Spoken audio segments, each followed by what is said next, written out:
ছিল? শিব কি ছিল? বৈরাগ্য ছিল না? তো শিব কি সবসময় নেশা করত? তো শিবেরই রুদ্র অবতারে কিছুটা অংশ ন্যাচারাল ফ্রিকোয়েন্সি ছিল। তো উনি আ নেশা করতে এই কারণেই যে নেশা খেয়ে উনি অন্ততপক্ষে সেই গানগুলো লিখতে পারবে। দেখো রিয়েল সায়েন্সটা শুনে নাও। উনি নেশা করার কারণটা উনি কিন্তু নিজেই বলেছেন। যে আমার নেশা করার কারণ শুধু ওই যন্ত্রণার থেকে উম বাঁচার জন্যে না। সেই নেশা তো আমার কেটে গেলে আমার যন্ত্রণা ডাবল হয়ে আসবে। উনার নেশা করার উদ্দেশ্য হচ্ছে সে গানগুলো লিখতে হবে এবং গানগুলো গাইতে হবে এবং গানগুলোকে মানে এডিট করতে হবে এবং এডিট করতে গিয়ে আমার এনার্জিটা যেন সমান লাগবে।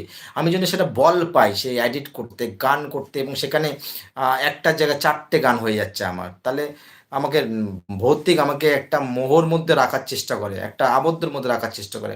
আমাকে ফাঁসিয়ে দেওয়ার চেষ্টা করে এক জায়গায়। আমাকে আ আমাকে একটা শক্তি প্রয়োগ করতে দেয় না। সেই শক্তি প্রয়োগ করতে গেলে আমাকে উপরে উঠতে গেলে আমাকে এই নেশাটা আমাকে করতে হবে। তখন আমি গানটাকে ভালো করে এডিট করতে পারবো, স্ক্রিপ্ট করতে পারবো। সেখানে একটা জোশ আসে। সেই মানুষটি কিন্তু নেশা করতো সে গানগুলো আমাদের উপহার দেওয়ার জন্য বন্ধুরা। নেশা উনি কিন্তু এই কারণে করতো না উনার নিজেকে শেষ করে দেওয়ার জন্য না। উনি নেশা এই কারণে করতো না যে উনার